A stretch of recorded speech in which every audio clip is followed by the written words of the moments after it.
Нету более красивой женщины, чем мусульманка. И нету никого, кто сравнится с ней.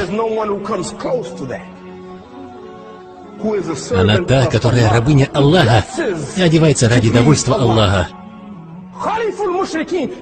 Не уподобляйтесь многобожникам. Так эта женщина перед выходом из дома, как и другие женщины, смотрит в зеркало. Но они смотрят в зеркало по разным причинам. Когда уличная девушка смотрит в зеркало, она смотрит, чтобы удостовериться, что у нее лучший стиль, что она хорошо выглядит, что она может привлечь мужчину.